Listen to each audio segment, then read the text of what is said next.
दोस्तों, मैं आशुतोष देवलिया संपूर्णानंद अपने चैनल महाविद्या तंत्र साधना में आपका स्वागत करता हूं। मैं आपको आपकी साधना में और जीवन में आगे बढ़ने में सहायता करता हूं। आज का विषय है साधना में आने वाली ऑब्स्टिकल को, समस्याओं को कैसे दूर करें। आप इस वीडियो को पूरा देखिएगा, साथ ही साथ कमेंट कीजिएगा कि आपकी ज़िंदगी में क्या समस्या आ रही हैं साधना में, और आपको साधना में क्या क्या प्रॉब्लम्स आ रही हैं। कमेंट कीजिएगा, शेयर कीजिएगा, लाइक कीजिएगा। तो साधना में जो दिक्कतें आती हैं, वो पहली दिक्कतें आती हैं आपकी बुरी किस्मत के कारण। आपके ग्रह नक्षत्र जो हैं आपके खिलाफ होते हैं। आप उन्हीं से बचने के लिए आप साधना में प्रवेश करते हैं। जब आप साधना में प्रवेश करते हैं तो आपका बुरा समय होता है, ठीक है। आप इसी से निकलने के लिए साधना में आए हैं। तो ग्रह नक्षत्र कभी नहीं चाहेंगे कि आप जिन भोगों को भोगना है उन भोगों से आप बचें। इसलिए ग्रह नक्षत्र आपका विरोध करेंगे, आपको साधना नहीं करने देंगे। खासतौर पर राहु, शनि साधना से बहुत ज़्यादा दिक्कत करता है। तो इससे बचने के लिए क्या करें? सबसे पहले अपनी कुंडली का अवलोकन किसी ज्योतिषाचार्य से करवाएं, या अपने कुलगुरु पंडित से भी करवा सकते हैं। कुलगुरु पंडित जो है आपसे दक्षिणा भी कम लेंगे और आपको उचित सलाह भी देंगे। तो कुलगुरु पंडित से आप अपनी कुंडली का विश्लेषण करवाएं। विश्लेषण करवाने के बाद जो भी ग्रहों के उपाय होते हैं वो करें। हो सके तो पंडित से ही आप ग्रहों का जाप करवा लें। उससे क्या होगा, आपको थोड़ी मोहलत और थोड़ी राहत मिल जाएगी। जब आपको थोड़ी राहत मिल जाएगी तो पूर्ण राहत जो है आपका गुरु मंत्र और आपकी जो साधना है, आप जिसकी साधना इष्ट की साधना कर रहे हैं, वो आपको पूर्ण राहत देगी, आपके भाग्य को बदलने में मदद करेगी। तो धीरे धीरे आपको आगे बढ़ना है। जब आपकी ज़िंदगी में बहुत सारी कठिनाइयाँ हैं, आपको साधना में बहुत सारी दिक्कतें हो रही हैं, आपके अनुष्ठान पूरे नहीं होते हैं, आपको बहुत दिक्कतें होती हैं, तो आप क्या करें? थोड़ी सी जगह बनाने की कोशिश करें, जिससे कि ग्रह नक्षत्र से थोड़ी सी राहत होगी और उस समय आप क्या है अपने जाप को बढ़ा सकते हैं। तो आप इस तरह से एक ग्रह नक्षत्र की समस्या को धीरे से रिमूव करेंगे, धीरे धीरे करेंगे, क्योंकि ग्रह नक्षत्र से भोगों से पूरी तरह से मुक्त नहीं हुआ जा सकता है। आप अगर ये सोचते हैं कि थोड़ी सी साधना हमने कर ली, 1-1.25 लाख का जाप कर लिया, और आप राहु की महादशा या शनि की महादशा या बड़ी बड़ी जो महादशाएं होती हैं उनसे आप मुक्त हो जाएंगे, आपका पूरा भाग्य पलट जाएगा, तो ऐसा होने वाला नहीं है। जब तक आपका जाप 1 करोड़ के ऊपर नहीं पहुंचता है, तब आप भाग्य के ऊपर नहीं निकल पाते हैं, ठीक है। जैसे जैसे आपका जाप बढ़ता जाएगा, आप जो है भाग्य को कंट्रोल करने में सक्षम हो जाएंगे। भोग तो सबको भोगना पड़ता है, थोड़ा और ज़्यादा। आप किसी के भी साधना कर रहे हैं, आपको भोग तो भोगना पड़ेगा, लेकिन जो है आपको राहत मिल जाती है जाप करने से। जाप करने से वो भोग, जहाँ फांसी की सजा होती है, वहाँ खांसी की बीमारी से आपका निपटारा हो जाएगा। लेकिन आप ये सोचते हैं कि खांसी ही नहीं होगी, तो ऐसा संभव नहीं है। भोग तो आपको करना पड़ेगा, लेकिन वो आपके कर्मफल जो हैं धीरे धीरे कट जाएंगे। दूसरी समस्या जो आती है वो आती है आपके जो है कुल देवता और पितरों की ओर से।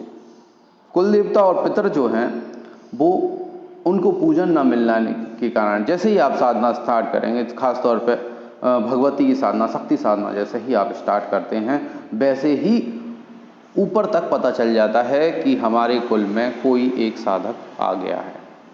तो पूर्वज आपसे अट्रैक्ट होते हैं, बाकी किसी से अट्रैक्ट नहीं होंगे। आपके परिवार में 50 लोग हैं, उनसे उनको लेना देना नहीं है, लेकिन चूंकि आप साधना में आ गए हैं, इसलिए आपने देखा होगा पूर्वजों की एक्सपेक्टेशन आप ही से है, क्योंकि आप साधना में हैं।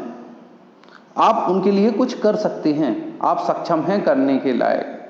हमेशा याद रखिए, जिंदगी में उसी से एक्सपेक्टेशन होंगी जो करने में सक्षम होगा। जो नहीं है करने में सक्षम, 4 भाई होंगे, 3 भाई बिल्कुल पूजा पाठ अगरबत्ती नहीं करते, पूर्वज उनसे कुछ नहीं बोलते, उनसे कहते भी नहीं कुछ, ना उनके सपने में आएंगे, ना उनकी ज़िंदगी में दिक्कत करेंगे, ना उनसे कुछ बोलेंगे, ना उनसे कुछ लेना देना रखेंगे। लेकिन जो आदमी साधना करेगा उसकी ये जिम्मेदारी हो जाती है कि वो अपने पूर्वजों का भी सेटलमेंट करे। तो पूर्वजों को भी खुश करने के लिए आप क्या कर सकते हैं, एक सिंपल सा उपाय है, आप अमावस्या के दिन उनको कुछ कर सकते हैं, उनके लिए कुछ दान पुण्य कर सकते हैं, कुछ पार्ले जी बिस्किट बांट सकते हैं, आप चाहें तो उनके लिए ब्राह्मणों को भोजन करा सकते हैं, आप उनके लिए भोग और धूप दीप कर सकते हैं, खाना निकाल सकते हैं। तो ये आप पूर्वजों के लिए कर सकते हैं। और साथ ही साथ एक स्तोत्र है पूर्वजों के लिए जो हम आपको किसी और वीडियो में डाल देंगे, जो स्तोत्र करके भी आप पूर्वजों को खुश कर सकते हैं। साथ ही साथ उनका जो भी कर्म है वो आप पितृपक्ष में भी कर सकते हैं।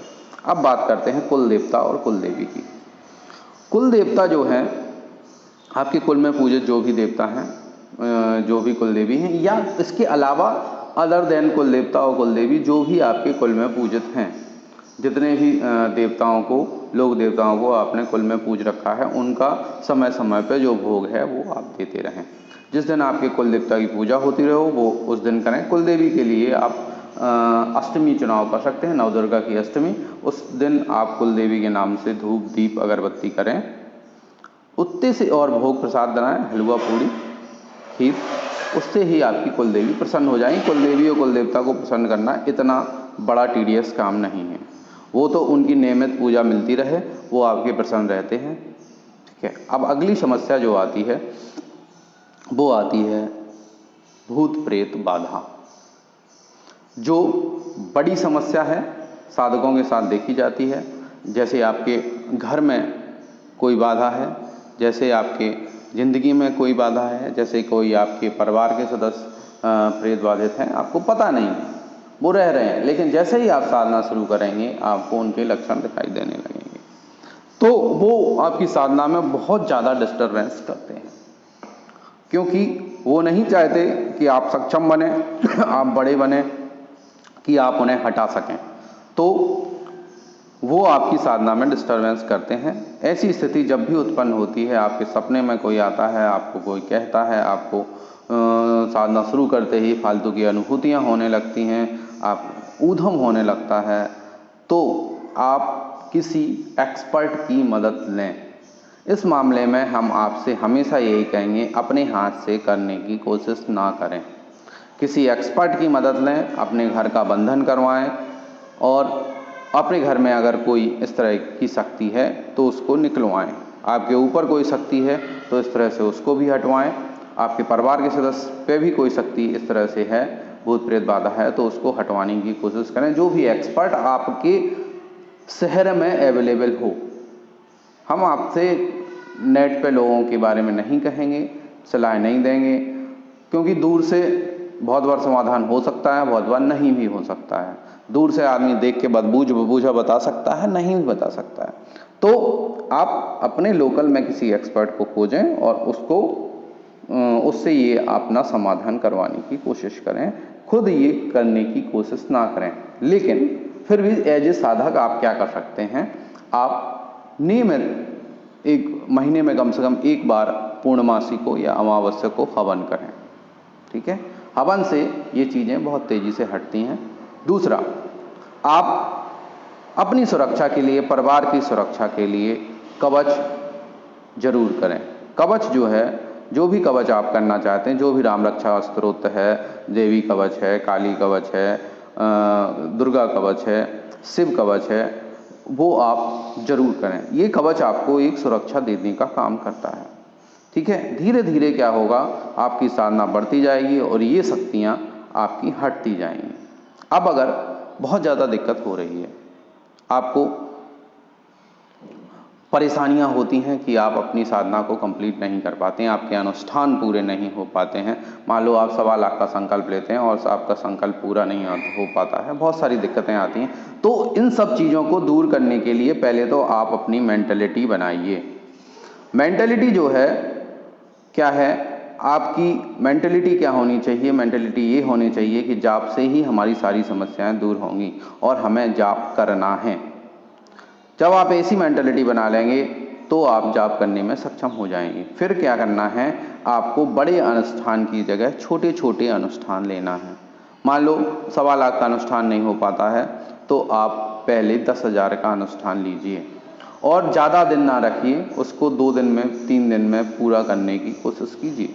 जब आप 10-10 हज़ार के छोटे छोटे अनुष्ठान कंप्लीट कर लेंगे तो भी 10 अनुष्ठान हो जाएंगे, तो भी 1.25 लाख का पूर्ति हो जाएगी। तो इस तरह से धीरे धीरे स्पेस बनाने की कोशिश कीजिए तो आपका विरोध भी कम होगा। धीरे अगर आप बड़े कोशिश करेंगे तो विरोध ज़्यादा होगा और वो आप विरोध झेल नहीं पाएंगे। लेकिन अगर आप स्मॉल स्टेप उठाएंगे तो स्मॉल स्टेप से आपकी ज़िंदगी में परिवर्तन होना शुरू हो जाएगा और आप उस चीज़ को करने में सक्षम हो जाएंगे। तो धीरे धीरे आप परिवर्तन कीजिए, धीरे धीरे आप जब बढ़ाइए, आप स्त्रोत है एक एक करके बढ़ाइए, थोड़ा सा स्त्रोत कीजिए, थोड़ा सा जप कीजिए और धीरे धीरे अपने छोटे छोटे संकल्प को पूरा करना शुरू कीजिए। मान लीजिए आप 2 दिन का ही संकल्प नहीं कर पाते हैं तो एक बार के आसन में बैठने का संकल्प लीजिए। तुरंत नित्य का संकल्प ले सकते हैं कि मैं आज 5000 जप करूँगा और 5050 माला आपने की और संकल्प पूरा कर दिया, एक ही दिन में पूरा कर दिया। इस तरह से छोटे संकल्प में ज़्यादा विरोध शक्तियाँ नहीं करती हैं, उन्हें पता नहीं चलता है। लेकिन धीरे धीरे क्या होता है, आपका जो जप है इकट्ठा होता जाता है और आपके संकल्प जो हैं पूरे हो जाते हैं। बड़े छोटे को मिला के बड़ा हो गया। 5-5 हज़ार के 20 संकल्प भी 1 लाख का होता है, 1 लाख का एक संकल्प भी होता है। तो इस तरह से आप जो है परिवर्तन कर सकते हैं स्मॉल स्टेप उठा के। पहले तो आपको आपके ग्रह नक्षत्रों का पूजन करवाना है, दूसरा आपको कुल देवता कुल देवी और पितरों का को संतुष्ट करना है, तीसरा अगर आपकी ग्रह बाधा है या कोई प्रेत बाधा है तो उसकी मुक्ति आपको करनी है। इस तरह से आप क्या है साधना की ऑब्स्टिकल से बाहर निकल सकते हैं और अपनी साधना में नए आयाम को छू सकते हैं। तो आप करिए और खुश रहिए। अगर आपको वीडियो पसंद आया हो तो लाइक कीजिए, शेयर कीजिए और सब्सक्राइब कीजिए। धन्यवाद।